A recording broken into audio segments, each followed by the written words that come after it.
dengan cepat dan mempersiapkan dengan cepat. Ya, sekali lagi terima kasih kepada Bapak Ibu guru, keluarga besar SMA Negeri 4 Menteng yang telah memberikan ruang untuk berbagi. Baik Bapak Ibu, ini proyek penguatan profil pelajar Pancasila ini salah satu termasuk yang khas dalam implementasi kurikulum Merdeka.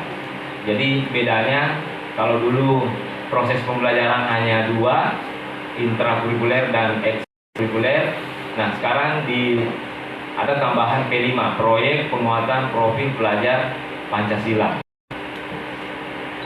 Di antara sekian perubahan kurikulum, menurut data dan kajian-kajian dari aktivis pendidikan, bahwa IKN ini memang butuh tantangannya agak lebih besar dibanding perubahan kurikulum yang sebelumnya. Jadi yang saya ingin sampaikan, sebenarnya perubahan kurikulum bukan sesuatu yang baru, apalagi Bapak Ibu guru, para seniorku, kakak-kakakku semua yang mengalami perubahan kurikulum itu sangat nyata. Saya berpikir Bapak Ibu jauh lebih cepat beradaptasi. Cuma menurut ini IKN bedanya adalah kalau dulu perubahan kurikulum hanya pada aspek jumlah mata pelajaran, hanya pada aspek bagaimana model pengajaran, di P5 ini kegiatannya bukan di dalam kelas. Kegiatannya bukan dalam bentuk campuran antara tatap muka dengan karya. Jadi mengapa kemudian satuan pendidikan butuh waktu? Karena memang kita butuh beradaptasi dengan cara-cara yang baru seperti ini. Termasuk kami yang juga pelaksana angkatan 2 sangat tantangannya besar sekali, butuh kolaborasi yang kuat dengan seluruh ekosistem sekolah untuk menggerakkan ini. Ya, di proyek penguatan profil pelajar Pancasila, karena ini tidak cukup hanya dengan masuk kelas. Kalau dulu apapun perubahan kurikulumnya, kalau saya masuk kelas sebagai guru sosiologi maka selesai persoalan. Tidak ada apapun yang saya lakukan di dalam kelas itu sah. Maksudnya itu saya sudah selesai mewujudkan implementasi perubahan kurikulum. Tapi kalau P5 ini adalah karena dasarnya dari tidak ada harus diadakan. Jadi ini mungkin yang menjadi tantangan bagi satuan pendidikan, dan seluruh satuan pendidikan mengalami tantangan yang seperti itu. Baik Bapak Ibu, ini tadi sudah disampaikan oleh Ibu Sri secara melangit dan membuat saya gemetaran Bapak Ibu. Pengantarnya cukup. Oke. Nah, ini singkat saja, hanya ada beberapa slide. Dilihat bahwa landasan dari pelaksanaan IKN ini berasal dari pemikiran Ki Hajar Dewantara yang bagaimana berencana mengelola pendidikan itu dengan berpusat pada murid. Jadi mereka menganggap murid itu ekosistemnya bukan hanya di ruang kelas, tetapi mereka adalah sosok yang penuh potensi sehingga perlu diberi ruang untuk lebih adaptasi dengan lingkungan sekitarnya. Nah, jadi bagaimana Ki Hajar Dewantara itu sangat menekankan bahwa anak-anak kita harus peka terhadap perubahan sosial, permasalahan sosial, dan hal-hal yang terjadi dengan lingkungan sekitar. Itulah kemudian yang dielaborasi oleh Bapak Menteri kita, Pak Nadiem, bahwa anak-anak kita adalah pelajar sepanjang hayat yang kompeten, berkarakter, berperilaku sesuai nilai-nilai Pancasila. Nah, inilah yang ingin dicapai dengan program proyek penguatan profil pelajar Pancasila. Nah, baik Bapak Ibu, kita akan masuk pada hal-hal teknis, bagaimana memulai dan mengawali, apa-apa yang perlu dipersiapkan dalam melakukan proyek. Dimulai dengan harapan. Ada beberapa harapan yang ingin dicapai dalam proyek P5.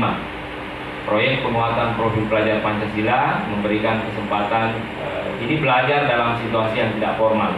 Itu starting point-nya. Kemudian struktur belajar yang fleksibel, kegiatan belajar yang lebih interaktif, terlibat langsung dengan lingkungan sekitar. Tujuannya adalah untuk menguatkan berbagai kompetensi dalam profil pelajar Pancasila. Kemudian proyek penguatan profil pelajar Pancasila adalah pembelajaran lintas disiplin ilmu. untuk mengamati dan memikirkan solusi terhadap permasalahan di lingkungan sekitarnya. Nah, ini yang diharapkan dari P5, bagaimana memberikan kesempatan bagi seluruh peserta didik untuk merasakan sensasi pembelajaran yang baru, yang selama ini menurut kementerian cukup terbatas, padahal banyak ekosistem, banyak problem kemudian yang bisa diselesaikan oleh anak didik kita. Yang kedua adalah pembelajaran disiplin ilmu. Pembelajaran tidak diharapkan sendiri-sendiri, tapi paling tidak diupayakan agar satuan pendidikan membudayakan budaya kerja kolaborasi. Nah, baik Bapak Ibu, nah kita akan masuk secara spesifik, mungkin juga sudah disinggung kemarin tentang langkah pelaksanaan P5. Jadi ini sudah masuk pada persoalan teknis spesifik, dan langkah-langkah nyata yang perlu dipersiapkan dalam P5. Yang pertama adalah membentuk tim fasilitator. Berarti tim fasilitator adalah aktor terdiri dari beberapa orang, itu kemudian yang bertanggung jawab selama proses pelaksanaan P5. Tim fasilitator nanti terbagi beberapa orang, nanti kita akan lihat bagaimana fungsi dan perannya secara spesifik. Kemudian yang kedua, mengidentifikasi tingkat kesiapan satuan pendidikan. Ya, jadi ternyata di P5 alhamdulillah ada ruang yang diberikan untuk melihat potensi, sumber daya, kesanggupan dan kesiapan satuan pendidikan dalam menerapkan P5 itu. Nah, yang ketiga, ini yang paling banyak dipercakapkan Bapak Ibu sekalian yang saya hormati, adalah bagaimana strategi merancang dimensi, tema, dan alokasi waktu. Kemudian menyusun modul proyek penguatan profil pelajar Pancasila, dan yang terakhir adalah merancang strategi pelaporan. Nah, kita akan melihat bagaimana fungsi dan perannya secara spesifik. Ya, membentuk tim fasilitator berarti ini adalah item-item atau hal-hal yang harus dipenuhi satuan pendidikan dalam membentuk tim fasilitator. Yang pertama adalah, dan tentunya ini yang paling penting, menentukan koordinator proyek. Koordinator proyek ini jumlahnya 1 orang, kemudian yang bertanggung jawab selama 1 tahun penuh pelaksanaan proyek penguatan profil pelajar Pancasila. Ya. Jadi Bapak Ibu, tim fasilitator ini nanti pihak satuan pendidikan akan melakukan pertemuan, siapa yang diberi tanggung jawab untuk menjadi koordinator proyek.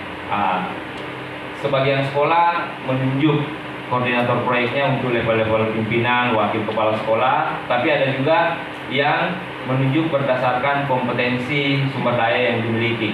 Mungkin ada Bapak Ibu guru yang selama ini terlihat berpengalaman dalam mengelola proyek, jadi ini bebas saja Bapak Ibu menentukan koordinator proyek. Ya, selama dia menjadi, anggaplah guru SMA Negeri 4 OP, maka dia bisa ditunjuk menjadi koordinator proyek sesuai dengan hasil pertemuan.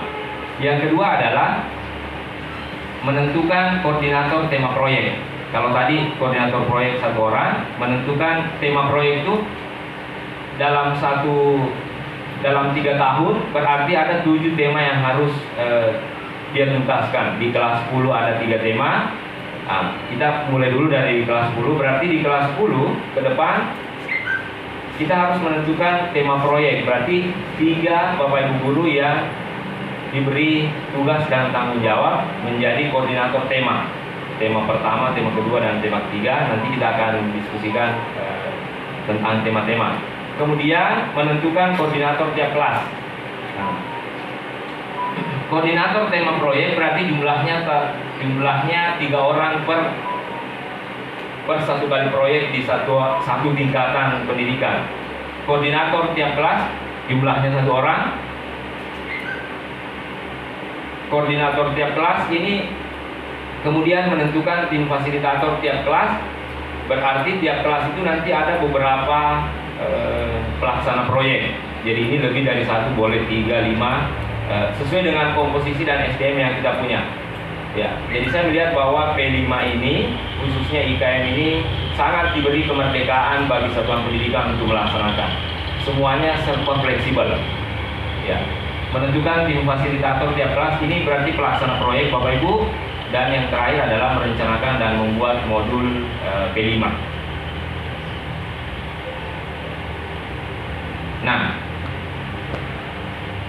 ini mengidentifikasi tingkat kesiapan satuan pendidikan. Ini penting sekali. Ada 3 tahap, ada 3 situasi yang kementerian bisa lihat. Kesiapan itu terkait dengan budaya dan kultur sekolah, bagaimana skema proses pembelajaran yang biasa terjadi.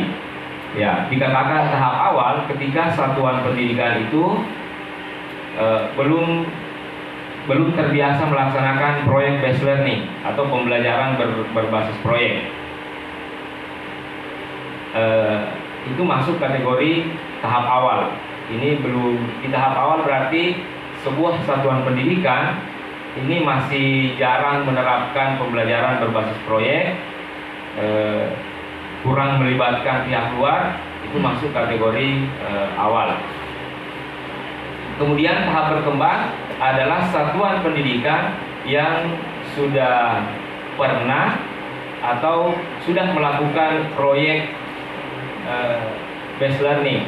Artinya tahap berkembang jika umpamanya 50 guru, kemudian sudah ada beberapa guru 5 atau berapa persen ya. Yang jelasnya tahap berkembang berarti sudah ada aktor-aktor atau guru-guru yang sudah melakukan pembelajaran berbasis proyek. Jadi tahap berkembang. Kalau tahap awal ini belum ada budaya proyek based learning. Kemudian tahap berkembang sudah ada sebagian SDM sekolah yang sudah melakukan proyek based learning. Kemudian yang tahap lanjutan di mana satuan pendidikan sudah menjadikan proyek based learning itu sebagai sebuah budaya.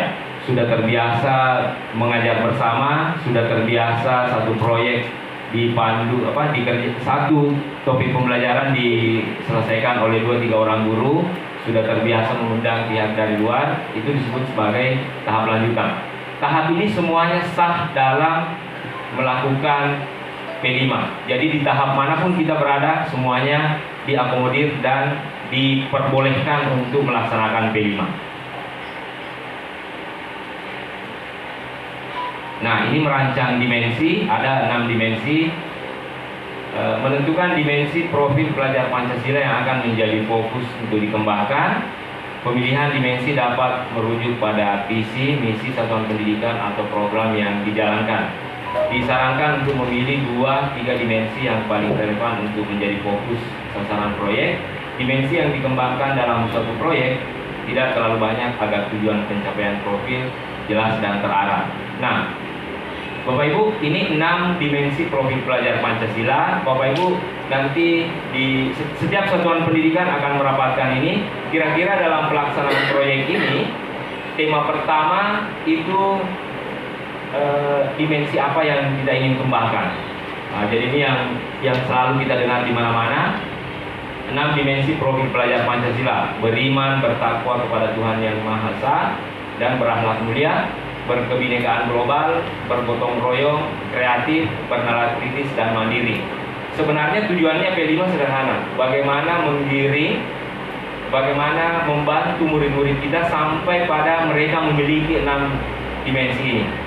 Bagaimana 6 dimensi ini melekat dalam pribadi peserta didik, baik secara individual maupun mereka secara kolektif. Ya, jadi nanti ini gampang. Ini fleksibel saja yang mana nanti dipilih ini. Kemudian boleh juga menyesuaikan dengan visi dan misi sekolah. Ya, jadi visi dan misi sekolah boleh dikaitkan dengan profil pelajar Pancasila. Nah, ini Bapak Ibu. Jadi 7 tema proyek untuk kelas 10. Bapak Ibu, tim fasilitator nanti akan memilih 7 dari 3 tema ini. Ini bebas dan fleksibel. Yang jelasnya untuk kelas 10 2-3. Ya, jadi kelas 10 3, gaya hidup berkelanjutan, Bhinneka Tunggal Ika, kewirausahaan, kearifan lokal, bangunlah jiwa raga, suara demokrasi, rekayasa dan teknologi. Ya, pertanyaannya seperti ini. Apakah pemerintah ini menentukan tema proyek ini secara asal-asalan atau secara serampangan? Ya, tentu tidak. Pemerintah melalui Kemendikbud menentukan 7 tema ini tentu dengan atas dasar basis data. Yang pertama adalah tema ini memang menjadi tema-tema mendunia. Gaya hidup berkelanjutan berarti tanggung jawab kita terhadap keberlangsungan hidup di dunia. Bhinneka Tunggal Ika juga ini tema-tema yang cukup sering kita dengar, apalagi bicara tentang kewirausahaan. Inilah yang paling, ya mungkin kewirausahaan inilah yang paling kita butuhkan hari ini. Kemudian begitu juga dengan kearifan lokal, bangunlah jiwa raga, suara demokrasi, rekayasa dan teknologi.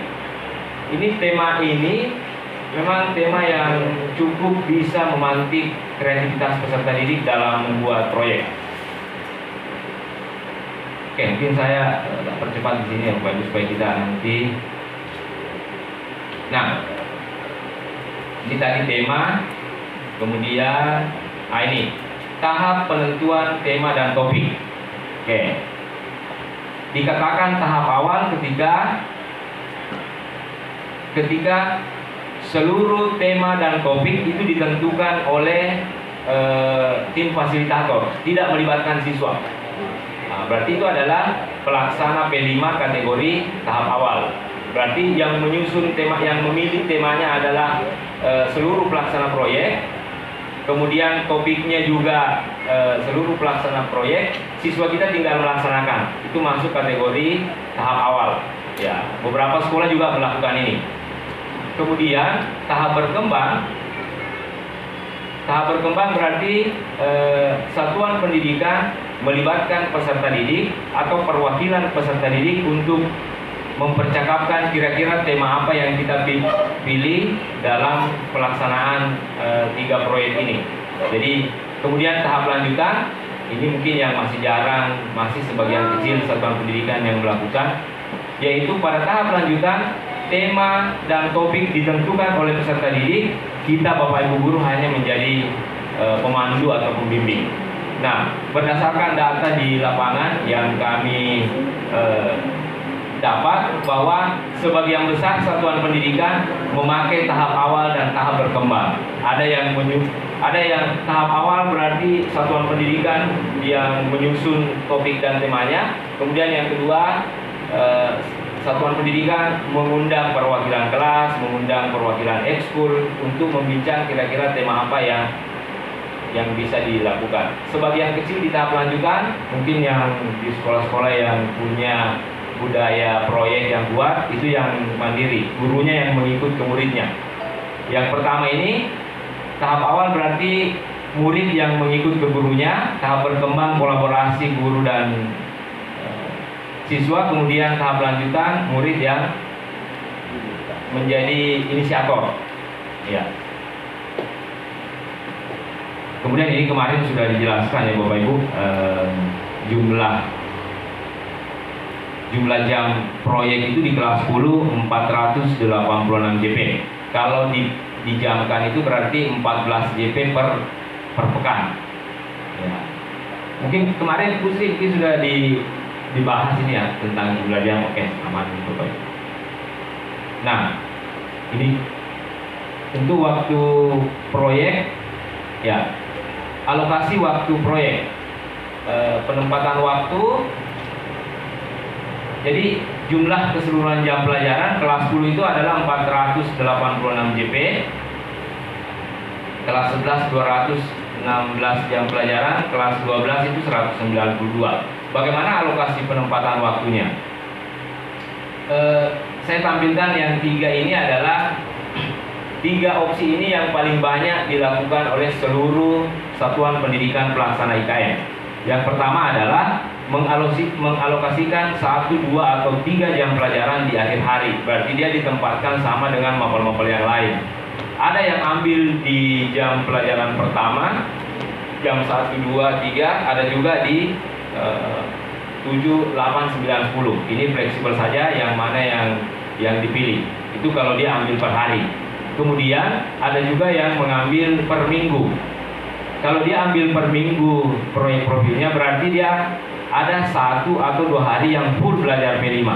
Nah, seperti yang kami kalau di SMA 1, tema pertama kita ambil harian berdasarkan hasil evaluasi dan rapat fasilitator. Tema kedua kita mengambil mingguan. Ya, jadi kalau nanti ini saya akan perlihatkan secara spesifik.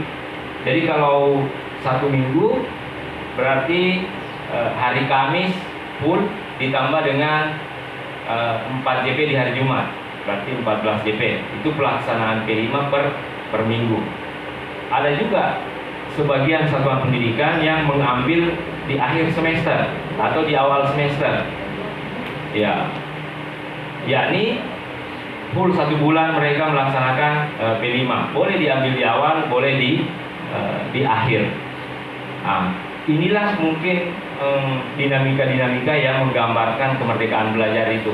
Jadi memang IKN ini memberi mengajar kita untuk bagaimana fleksibel dalam melihat sesuatu. Ya, jadi ada harian, mingguan, dan ada bulanan. Ya, tergantung kesiapan dan hasil percakapan satuan pendidikan yang mana yang ingin diterapkan. Ini sah-sah saja semua. Tapi saya sengaja Bapak Ibu saya tampilkan 3. Ini yang paling banyak dilakukan oleh pelaksana IKN. Kalau bukan harian, mingguan, dan bulanan. Ya. Nah, ini hanya contoh penerapannya. Proyek gaya hidup berkelanjutan dilaksanakan 4 pekan, kearifan lokal dilaksanakan 3 pekan 3 hari, kewirausahaan dilaksanakan 3 pekan. Ini untuk kelas 10 ya. Nah, menyusun modul proyek penguatan profil. Jadi di IKN ada yang disebut sebagai modul ajar yang mungkin kemarin sudah dibahas. Kemudian ada juga modul P5. Ya. Untuk modul P5, saya melihatnya kementerian ini sangat memahami kondisi satuan pendidikan di seluruh Indonesia, sehingga selalu menyiapkan 3 opsi: tahap awal, tahap berkembang, dan tahap lanjutan. Tahap awal ini berarti satuan pendidikan hanya menggunakan modul proyek yang sudah ada, dan itu bisa diakses di PMN, platform Merdeka Mengajar. Bisa juga mengambil dari satuan pendidikan yang lain, itu dibolehkan saja Bapak Ibu. Jadi hanya menggunakan modul P5 yang sudah tersedia, ya, tanpa mengganggunya. Berarti ibarat meniru, ya. Berarti dan itu disahkan, artinya pihak kementerian paham tentang situasi, karakteristik, dan apa yang terjadi sebenarnya di satuan pendidikan selama ini, sehingga mereka paham dan mengesahkan itu. Kemudian tahap berkembang ATM, kalau kita ingin persingkat ini adalah amati, tiru, dan modifikasi. Berarti modul proyek dari PMM kemudian yang dimodifikasi sesuai dengan tingkat kebutuhan satuan pendidikan. Kemudian kalau tahap lanjutan adalah satuan pendidikan yang sudah mampu menyusun dan merancang modulnya secara mandiri, tidak melibatkan dia sudah punya modul secara mandiri. Bahkan bagi sekolah yang kategori mandiri, mereka membuat modulnya itu bisa secara bergantian, ya. Jadi ini tahap pengembangan modul ini memberikan keyakinan dan optimisme bahwa seluruh satuan pendidikan insya Allah bisa melaksanakan penyusunan modul P5, karena ada tahap awal, ada tahap berkembang, dan tahap lanjutan. Tentu cita-cita terbesar kita adalah sampai di tahap lanjutan. Tahun pertama mungkin kita masih mengambil dari PMN secara full, kemudian mungkin di tahun kedua bolehlah dimodifikasi sedikit. Kemudian tahap lanjutan ini yang menjadi keinginan besar satuan pendidikan mampu menyusun modul secara mandiri. Kemudian alur pengembangan modul ada 3 opsi ya yang diberikan. Jadi ini hanya alur pengembangan modul bagi nanti tim fasilitator agar mereka punya panduan. Agar tim fasilitator dan pelaksana proyek punya panduan dalam melaksanakan P5, makanya disediakan alur pengembangan modul. Dari pengalaman saya bahwa alur pengembangan modul ini cukup dan sangat membantu sekali kita dalam memperbaiki modul-modul.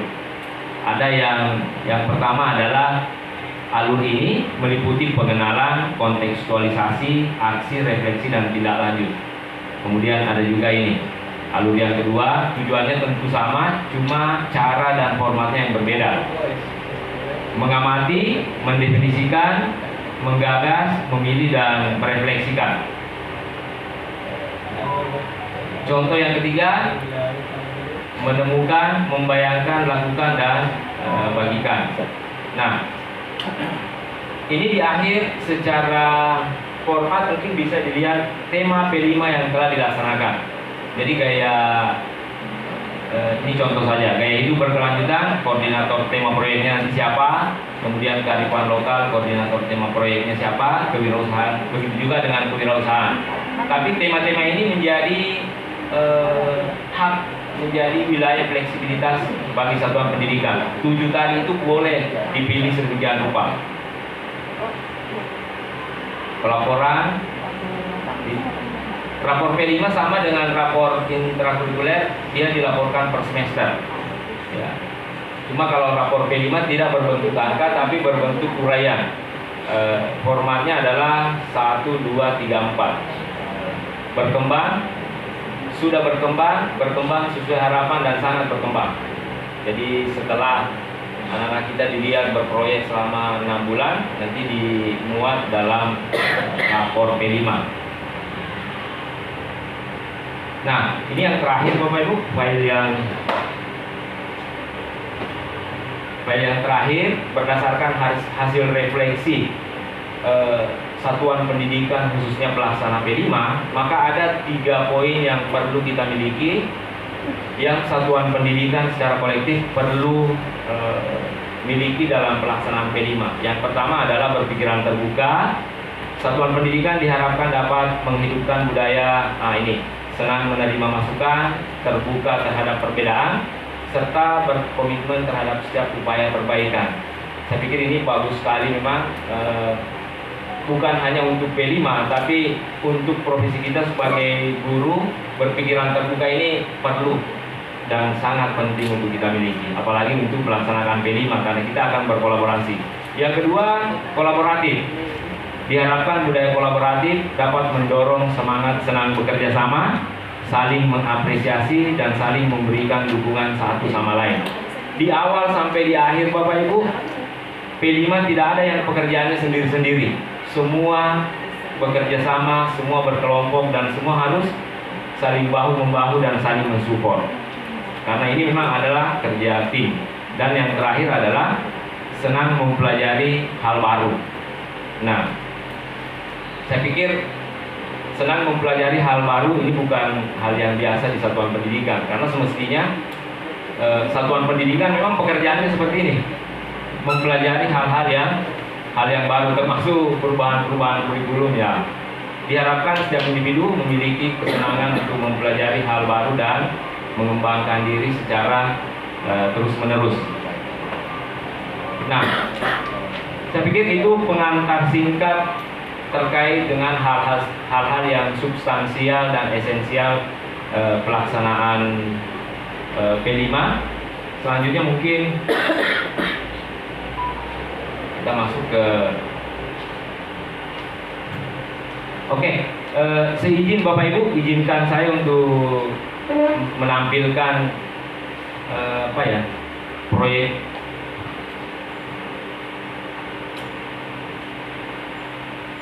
Tapi sebelumnya mungkin moderator mungkin ada kita sharing saja Bapak Ibu, supaya kita saling berbagi apa.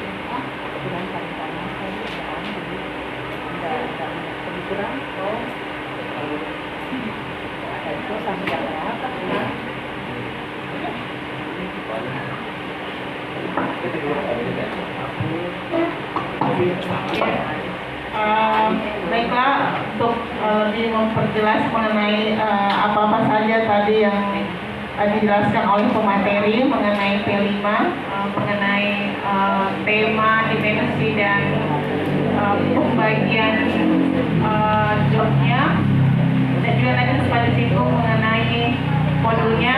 Saya berikan kesempatan kepada Bapak Ibu untuk mengajukan pertanyaan. Jadi tadi juga sempat disampaikan bahwa mungkin kita lebih ke sharing saja ya, lebih berkomunikasi apa-apa saja yang ingin Bapak Ibu ketahui mengenai P5. Jadi tadi yang dijelaskan itu sekilas hanya pengantar saja.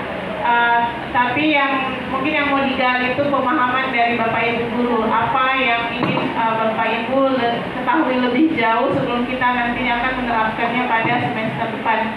Ya, saya persilakan kepada Bapak Ibu, siapa yang ingin mengajukan pertanyaan. Ya, saya persilakan Ibu Haji Heri untuk pertanyaan pertama. Assalamualaikum warahmatullahi wabarakatuh.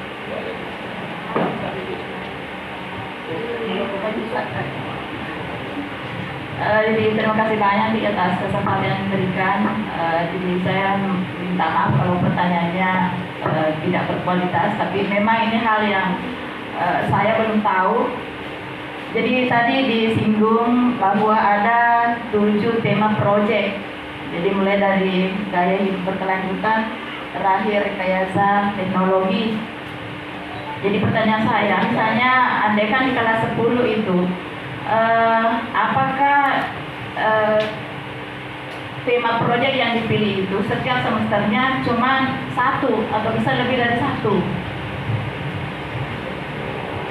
Ya, jadi sekarang barangkali itu misalnya, apakah misalnya kelas 10, kelas 11, apa bisa disamakan proyeknya dalam satu semester itu?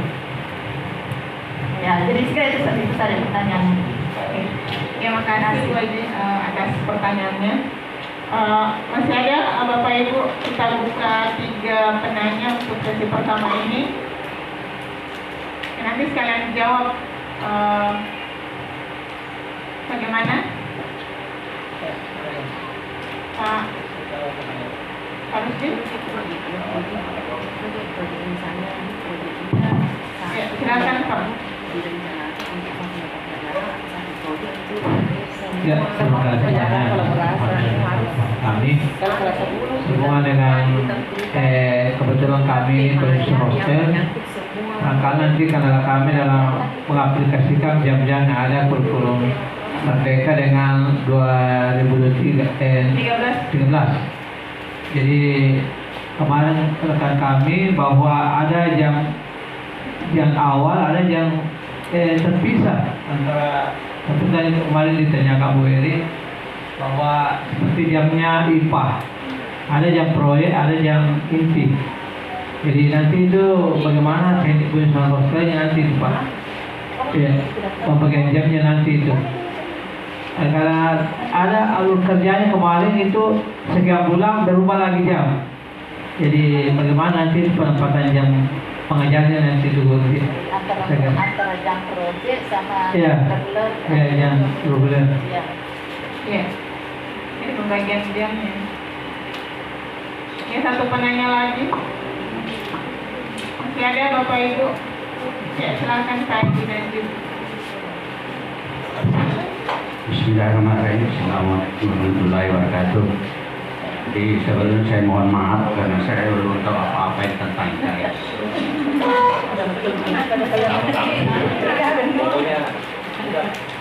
Dan saya lihat di slide tadi ada pengalokasi waktu kan. Saya lihat lebih banyak waktu di kelas 10, 400 lebih, yang ada di kelas 3 200 lebih. Dan apakah waktu itu dihitung dalam 1 tahun? Kemudian yang kedua masalah proyek ini. Saya belum tahu apa namanya proyek. Setiap proyek itu apakah selalu dikaitkan dengan bidang studi Bapak Ibu yang kita ajarkan? Mohon maaf, saya kemarin tidak ikut penuh ya. Jadi mohon maaf. Saya kira sudah cukup. Assalamualaikum warahmatullahi wabarakatuh.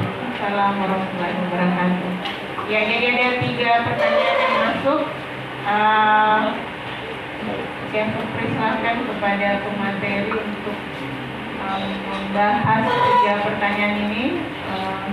Ya, silahkan.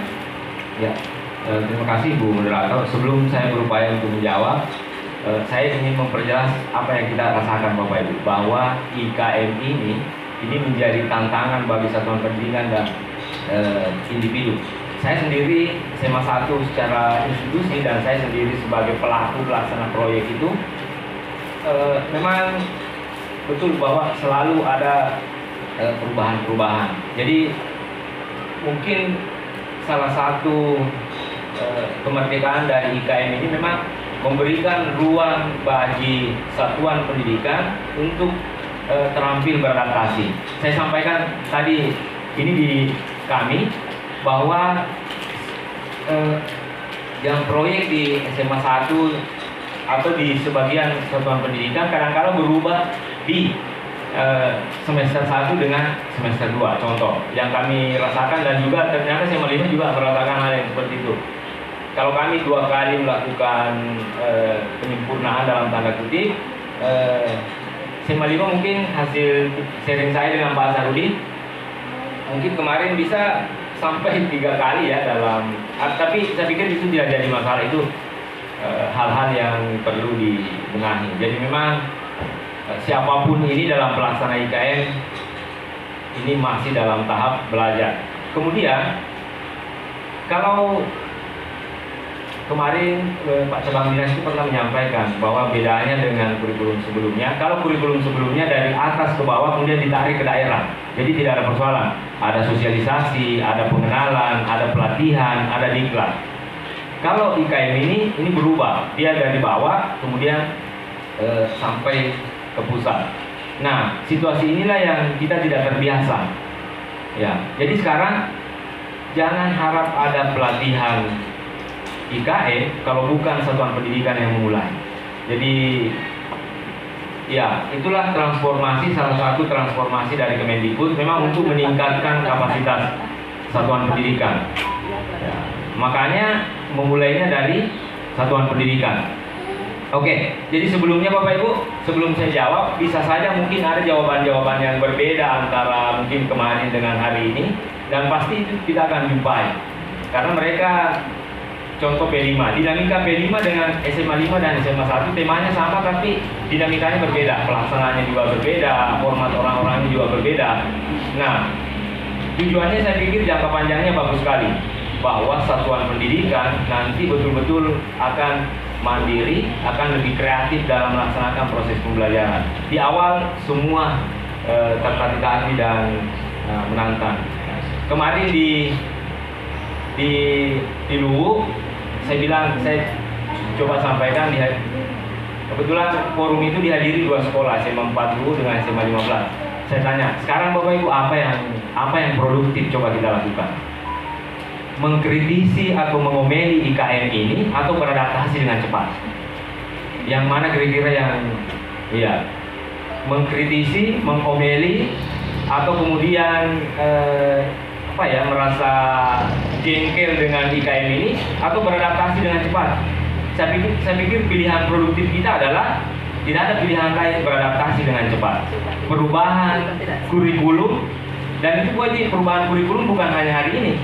Iya, kurikulum selalu berubah, cuma perubahannya itu yang rasanya beda-beda. Ini memang yang agak bagaimana ya, karena dia dari bawah ke atas.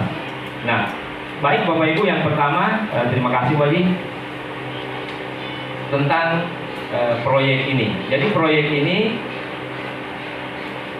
apakah tadi beda antara kelas 10? Enggak, maksudnya yang kan kelas 10 misalnya kan 2 semester.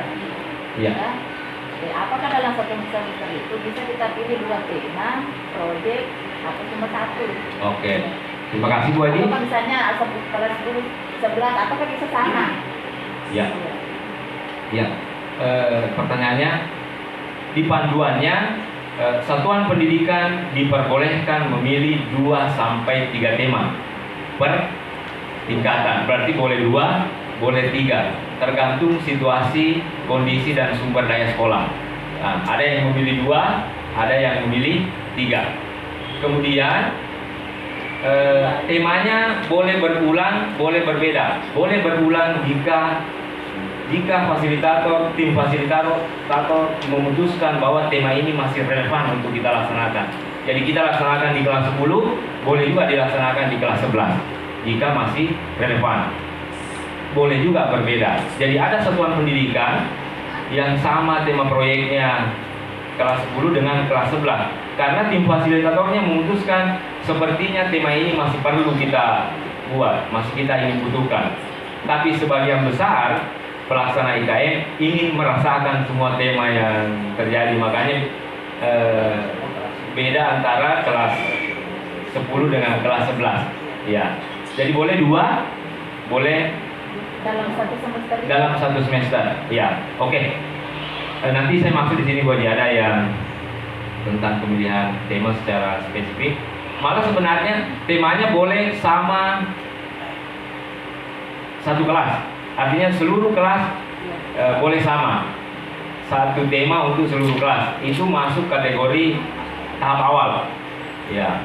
Boleh juga berbeda. Ya. Sekolah yang mahir malah temanya berbeda tiap kelas, tapi masih sangat minim sekolah yang melakukan seperti ini. SMA 1 dengan 10 kelas, 10 rombel kelas 10 memutuskan hasil rapat 3 tema. Iya. SMA berapa itu? SMA di Pangkep ada SMA berapa yang memutuskan 2 karena dia sesuaikan dengan komposisi SDM, potensi dan sumber daya yang dia miliki.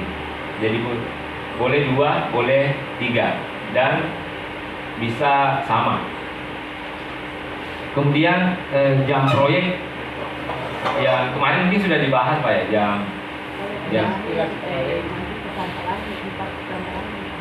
4 pekan terakhir berarti full 1 bulan dia laksanakan di iya. Oke. Kalau kami di SMA 1 sekarang adalah mingguan. Jadi setiap Kamis full dan jam 7, 8, 9, 10. Berarti kan 14 jam. Jumlahnya sama 14 jam. Ya. Jadi ya ada yang melakukan 1 bulan, ada yang untuk hari ini sepertinya itu yang masih relevan. Antara nanti kalau kita rapat fasilitator lagi, dievaluasi yang mana yang apakah mempertahankan itu atau ya.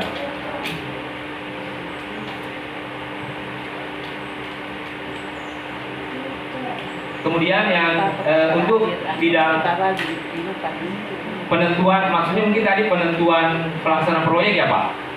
Pertanyaannya tadi Pak yang kemarin mungkin sudah dibahas.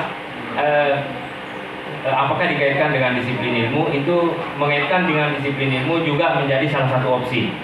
Nah, contoh umpamanya tema tentang kewirausahaan, meskipun dia bukan guru ekonomi, tapi dalam kesehariannya pihak sekolah melihat bahwa dia kompeten dalam kewirausahaan, maka boleh menjadi pelaksana proyek. Ya. Kemudian mungkin saya sampaikan yang oke, kita masuk di sini dulu Bapak Ibu. Jadi mohon maaf saya tampilkan ini format proyek dari SMA 1. Jadi mungkin ada banyak hal yang saya bisa bagi karena kebetulan saya juga ikut terlibat di dalamnya. Sebuah keberuntungan bagi saya Bapak Ibu pindah kemudian menjadi pelaksana. Jadi ada banyak ilmu, maksudnya ada banyak hal ternyata memang butuh tantangan. Nah, ini di tema pertama, tim fasilitator memutuskan oke Bapak Ibu, gaya hidup berkelanjutan. Ya. Nah, ini gaya hidup berkelanjutan, nanti pelaksana proyek harus menurunkan menjadi sebuah topik yang lebih praktis dan lebih spesifik. Nah, artinya kita memahaminya gaya hidup berkelanjutan ini sebenarnya apa yang harus dilakukan untuk menjadi bagian daripada gaya hidup berkelanjutan. Inilah kemerdekaannya sebenarnya, karena pasti meskipun temanya sama, pasti topik yang diangkat oleh satuan pendidikan akan berbeda-beda. Itulah yang membuat warna pendidikan bisa menjadi lebih kaya. Oke. Berdasarkan hasil rapat pelaksana proyek, maka pada gaya hidup berkelanjutan ada 3 tema yang ada 3 topik yang dimunculkan. Yang pertama adalah budaya hidup sehat. Ternyata kami memahaminya gaya hidup berkelanjutan itu adalah dengan proyek budaya hidup sehat dengan jargon aku hidup, aku sehat. Nah, penentuan topik Bapak Ibu minta maaf, kami tadi pada opsi berkembang. Jadi kami libatkan perwakilan OSIS. Kami libatkan perwakilan siswa dalam menyusun, dibuat memang sebuah pertemuan dihadiri oleh seluruh pelaksana proyek dan diundang siswa. Jadi sudah ada suara siswa di dalamnya ini. Kemudian kelompok 2 memunculkan topiknya adalah cinta lingkungan. Nama programnya adalah Go Green. Nah, ini familiar, biasa kita dengar. Kemudian yang ketiga, daur ulang sampah. Anak-anak membuat, jadi terus terang Bapak Ibu, ini anak-anak yang saya sampaikan saja, ini yang jargon-jargonnya ini anak-anak yang biasa kasih masukan. Nanti daur ulang sampah dengan program Sampahku Inovasiku. Ya.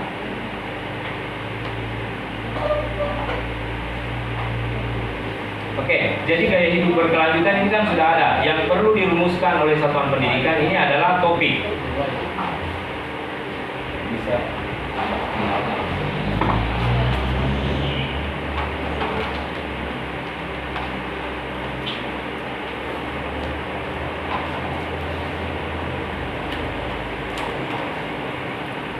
Nah, jadi gaya hidup berkelanjutan berdasarkan hasil rapat tim fasilitator, maka hasilnya ada tiga topik yang diturunkan, yang dimunculkan. Yang pertama tadi ini budaya hidup sehat dengan jargon aku hidup, aku sehat, cinta lingkungan dan dengan program Go Green, daur ulang sampah dengan tagline Sampahku Inovasiku. Ini berupaya diwujudkan menjadi program yang betul-betul sinergis. Nah, budaya hidup sehat karena jumlah kelas ada 10, maka ini di budaya hidup sehat ini aku hidup, aku sehat. Proyeknya dilaksanakan oleh 3 kelas, yaitu kelas 10.1, 10.2 dan 10.3. Nah, ada koordinator proyeknya, Pak Rifai, kemudian ada koordinator tema. Tema ini berarti tadi yang gaya hidup berkelanjutan. Nah, ini 10, kemudian Go Green itu 10.4 sampai 10.6. Dan ini daur ulang sampah melibatkan kelas 10.7, 8, 9, 10. Ya. Kemudian pelaksana proyeknya Bapak Ibu, nah ini juga yang perlu ya. Pelaksana proyeknya panduannya adalah memberikan fleksibilitas bagi satuan pendidikan. Di kelas 10 karena jumlahnya banyak, maka yang menjadi pelaksana proyek hanya guru kelas 10. Nah, tapi di satuan pendidikan yang lain boleh dilibatkan guru kelas 11 dan guru kelas 12. Jadi betul-betul diberikan kesempatan untuk memanfaatkan sumber daya yang dimiliki.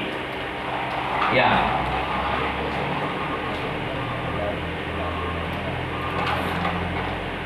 Berarti ini Bapak Ibu nama-nama guru pelaksana kelas 10 ini kemudian didistribusi secara merata. Tadi itu boleh berdasarkan disiplin ilmu, boleh berdasarkan kompetensi yang mereka punya. Nanti tim fasilitator yang akan menempatkan guru-gurunya itu pada topik-topik apa yang mereka sepakati. Kemudian dilaksanakan pada bulan Juli dan Oktober. Perayaan hasil dilaksanakan pada minggu keempat bulan Oktober. Ya, dan ternyata dimensi yang diharapkan adalah beriman bertakwa, bergotong royong, dan kreatif. Ya. Oke, ini untuk tema pertama Bapak Ibu. Begitu juga formatnya untuk tema kedua seperti ini. Tema ketiga sementara berjalan.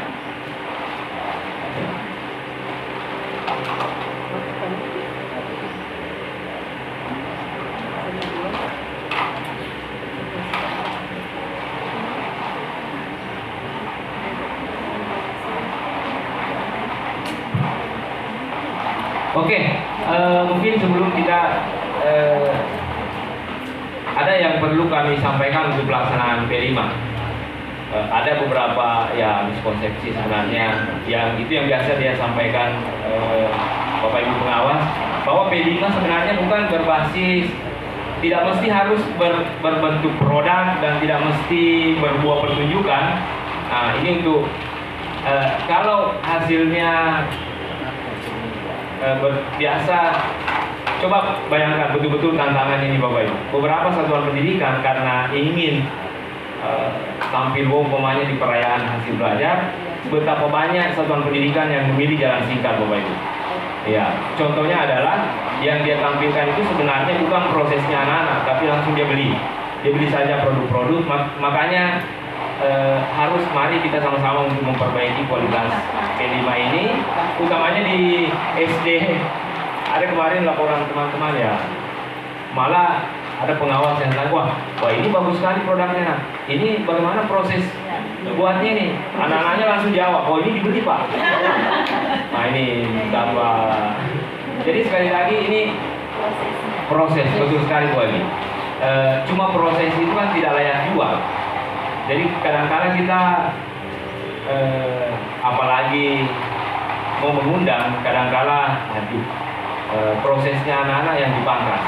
Ya, itu yang pertama. Semestinya kan ini yang gaya hidup berkelanjutan, ini harus tuntas dulu di anak-anak. Perlukah kita memang membangun budaya hidup sehat?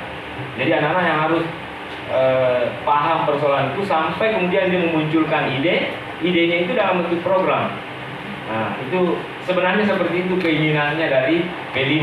Tapi di tahap-tahap awal, miskonsepsi dan apa, ini semua tantangan-tantangan yang seperti itu yang biasa kita jumpai. Itu yang pertama, memilih jalan singkat. Ya. Padahal kan, cuma kalau terdesak juga, ya. Makanya P5 bagusnya, IKM ini sebenarnya memberikan, ya, makanya pernah ada istilah apa itu lomba P5 ini sebenarnya sangat tidak tepat sekali.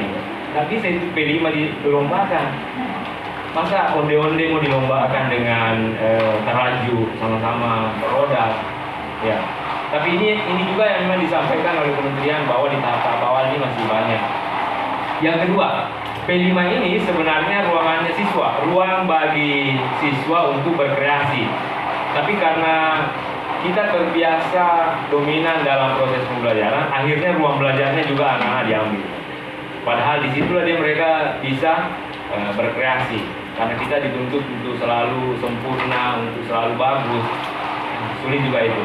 Tapi pelan-pelan harapannya Kemendikbud adalah untuk jangka panjang P5 ini betul-betul menjadi proyek siswa, masa siswa yang munculkan persoalannya, siswa yang temukan masalahnya, dan siswa juga yang memikirkan bagaimana bisa berkontribusi terhadap persoalan-persoalan itu. Ya. Nah, ini mungkin tantangannya pelaksana proyek Bapak Ibu, gaya hidup berkelanjutan. Nah, ini tim yang nantinya akan merapatkan bentuk apa topik-topiknya. Boleh dilibatkan siswa, boleh juga internal pelaksana proyek.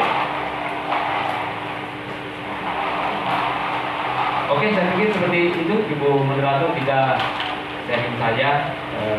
Saya tidak menjamin saya bisa menjawab Pak semua pertanyaan-pertanyaan yang muncul karena kami juga masih baru dalam pelaksanaan ini. Silakan Pak.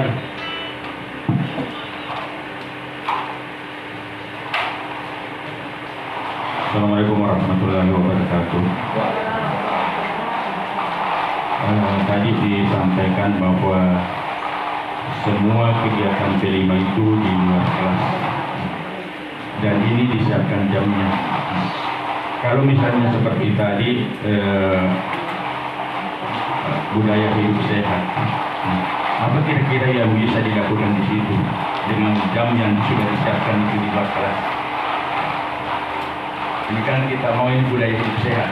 Nah, kegiatannya apa dengan jam yang tersedia itu? Yang kedua, itu masalah pameran. Apakah pameran ini wajib? Saya lihat itu kalau pameran itu Pak, kebanyakan dibuang. Ya, kebanyakan dibuang Pak. Ya, bukan proses. Padahal yang diinginkan itu sebetulnya adalah skill anak-anak. Itu kalau pameran umumnya dibuat dimanapun. Ya. Bukan hasil, bukan proses sebetulnya, bukan hasil dari proses. Ya. Kalau saya mau pamerkan kursi, saya beli di dukan. Kalau misalnya saya mau pamerkan apa namanya, tabir, saya beli sama Pak Pur, enak. Ya. Jadi bagi saya Pak, pameran tidak penting sebetulnya itu Pak, karena prosesnya nggak ada di situ Pak. Kita sudah rasakan di sini, misalnya prakarya Pak, anak bikin kue, bukan anak yang bikin kue, orang tuanya yang bikin. Ya.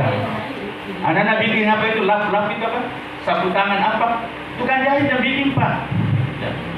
Jadi bagi saya itu sebetulnya tidak penting itu pameran, yang penting prosesnya. Ya. Nah kalau hasilnya anak-anak tidak mungkin dijual Pak. Pasti yang dikerja orang di luar lebih bagus daripada hasil anak-anak. Nah, ini barangkali Pak tanggapan dari kami. Terima kasih. Assalamualaikum warahmatullahi wabarakatuh.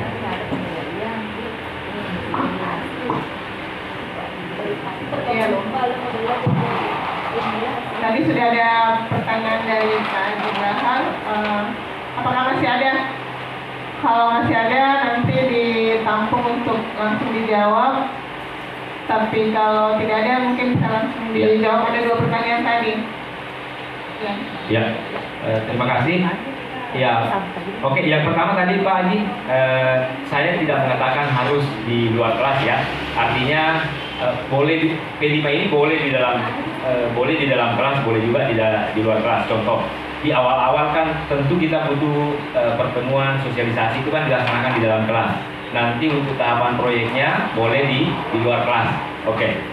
Betul sekali Pak Haji, makanya bahasanya di sini bukan pameran tapi perayaan. Dan saya pikir sah-sah saja. Tidak mesti dalam bentuk pameran, tapi perayaan. Perayaan itu sama dengan, tapi begini. Bagi satuan pendidikan yang melakukan pameran, itu tidak jadi masalah juga. Selama proses pameran itu memang prosesnya anak-anak.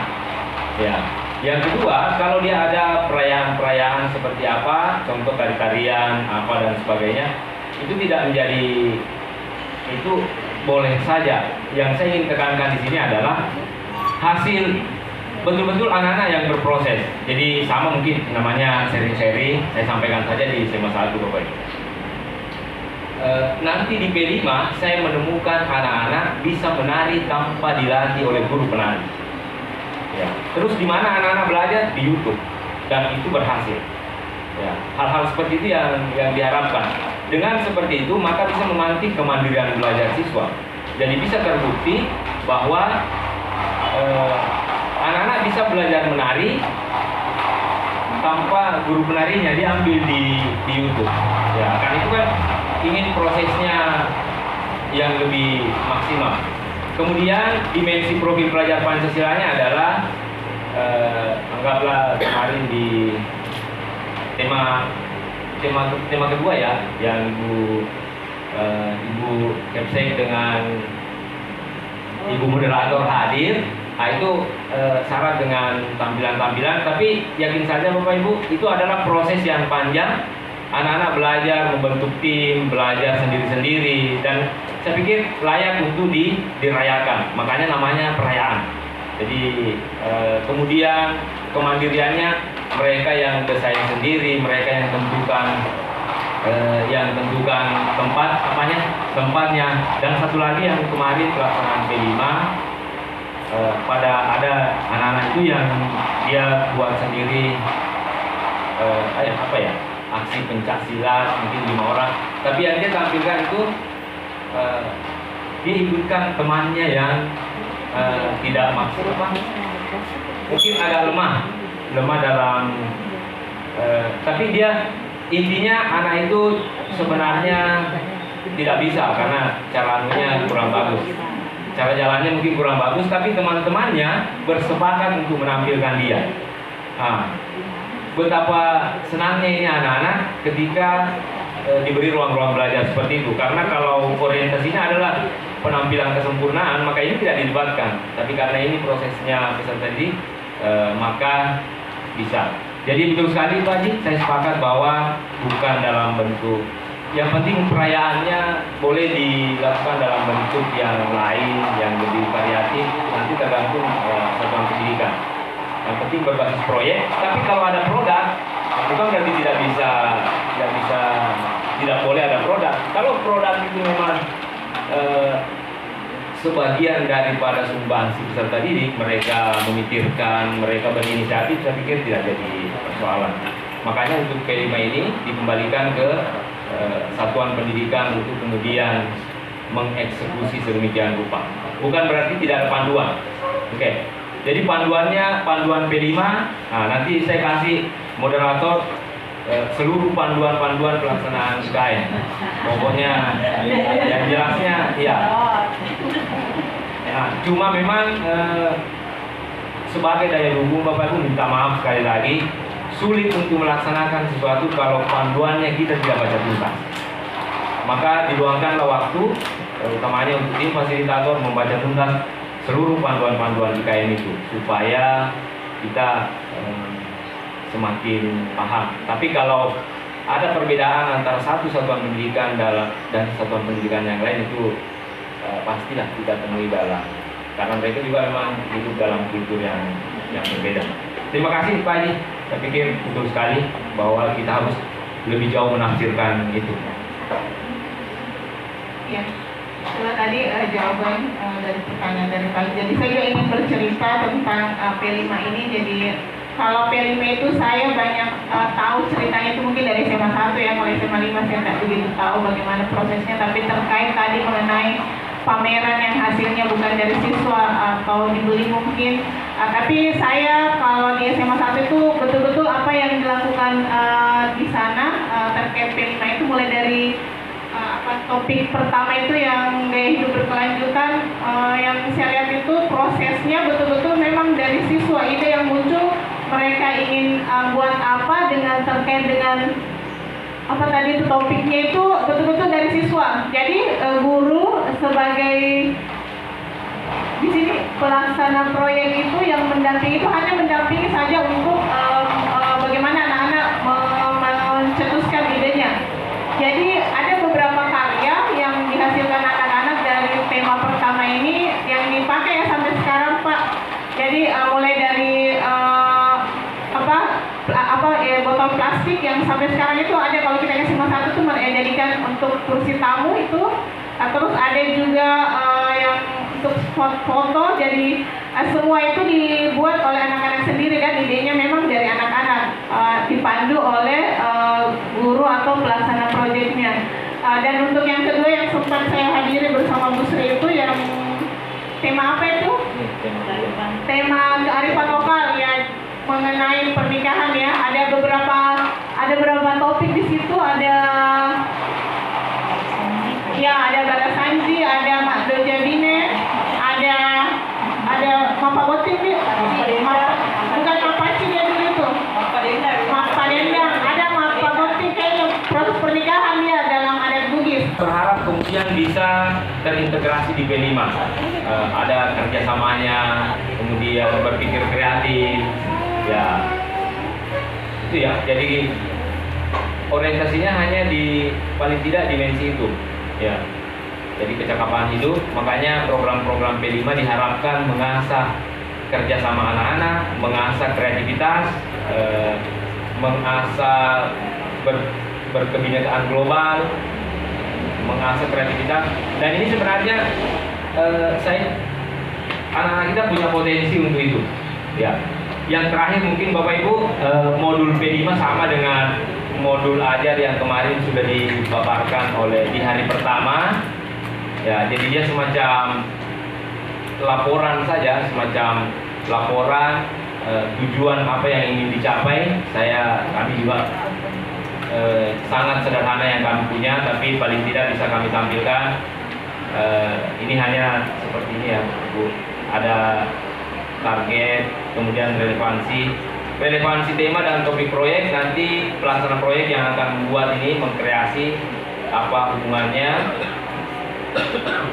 Ya, kegiatan inti deskripsi singkat proyek. Jadi pelaksana proyek nanti memunculkan secara singkat langkah-langkah yang akan diambil dalam kemudian dimensi apa yang ingin dibangun. Dari proyek itu ada 6 dimensi, silahkan ditentukan dimensi 3 dimensi yang Bapak Ibu ingin kembangkan. Kemudian tujuannya seperti apa? Ini diramu dan diinisiasi sendiri oleh satuan pendidikan dan pelaksana proyek. Ya. Kemudian ada kombinasi kegiatan dalam kelas di awal-awal, kemudian kegiatan ruang kelas.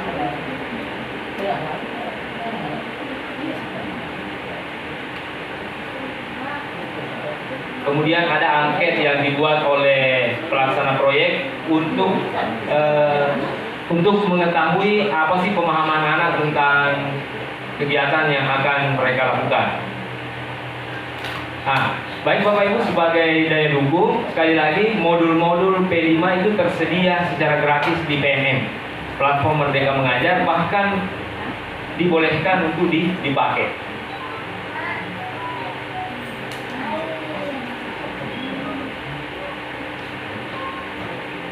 Ya, kemudian lampiran-lampirannya Bapak Ibu biasa-biasa saja, nama-nama siswa pelaksana proyek itu ditampilkan di akhir.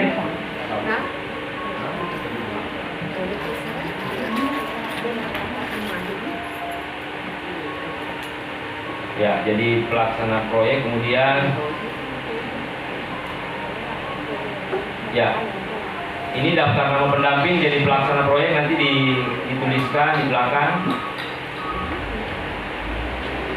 Kemudian ini jadwalnya, karena tema pertama kemarin harian. Nah, ini jadwalnya juga kita tampilkan di situ. Saya tanggung jawabnya di hari apa.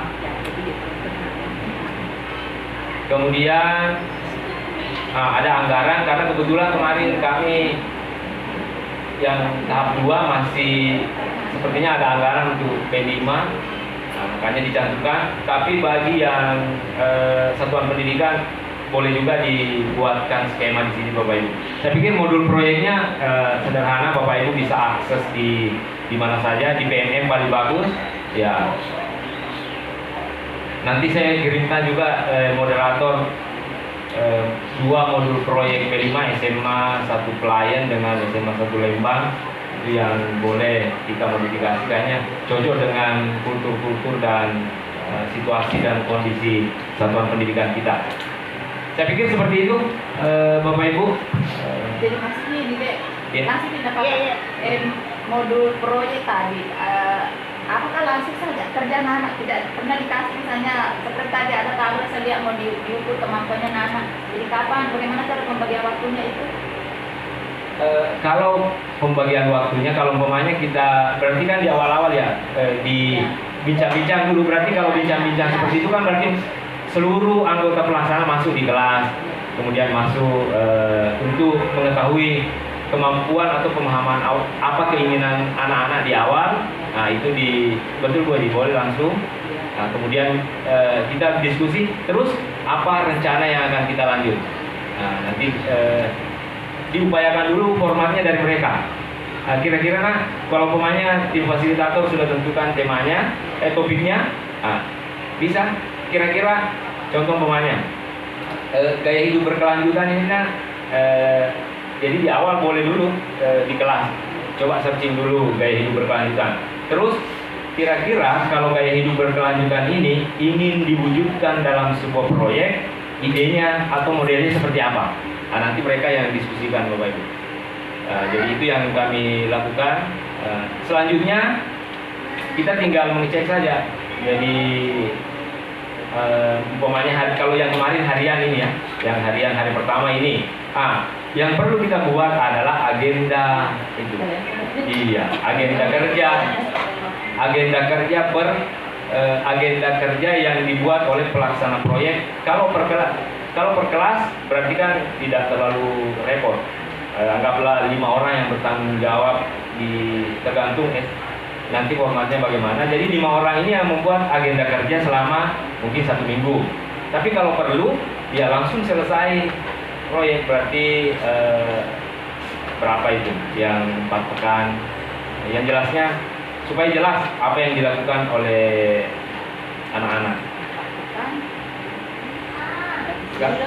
Iya, betul. Kalau ya, tapi akhir-akhir ini memang banyak yang pakai blog.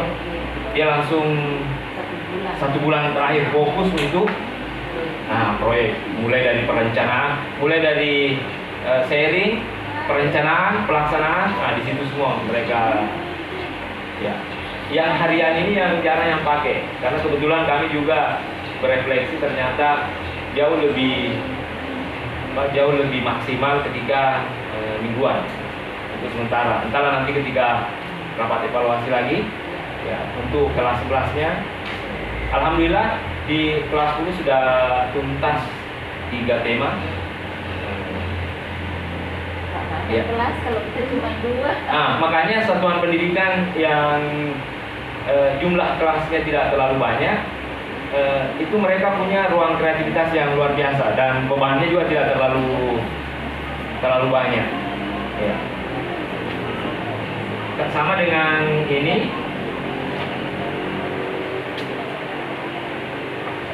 ya ini topik Makbarasanji ini itu 3 kelas di pelaksananya ini ada sekitar 7 orang. 7 orang inilah ya berkolaborasi bagaimana memandu, bagaimana melihat peserta didik dalam melaksanakan proyek. Saya kemarin ditugaskan di betul-betul ternyata kalau kita percaya pada anak-anak betul-betul wajib bisa, malah sebenarnya ide-ide dan kreativitasnya jauh dari harap yang saya prediksi. Ketika di P5 ini kami mencoba untuk betul memberikan kelulusan belajar. Jadi yang penting mereka sudah tahu jadwalnya P5, kita tinggal mengingatkan apa kegiatannya hari ini. Ya. Karena ini juga baru kita laksanakan, jadi ya sama-sama berupaya. Yang penting memang pelaksanaan P5 harus berbasis rencana kerja. Program-program apa yang harus kita lakukan harus dirumuskan semua oleh pelaksana proyek atau tim fasilitator secara umum. Seperti itu, Ibu Moderator. Ya.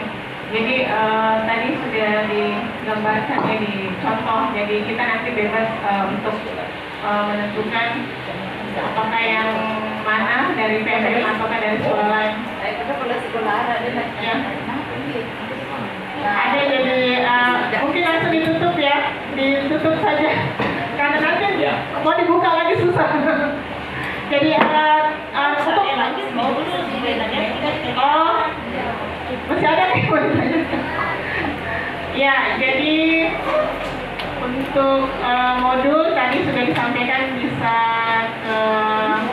ambil di PSM atau apakah kita nanti ada contoh juga yang akan diberikan dari SMA Lembang ya, dan apa tadi itu nantilah nanti ditentukan siapa menjadi pelaksana proyek, ada mulai dari koordinator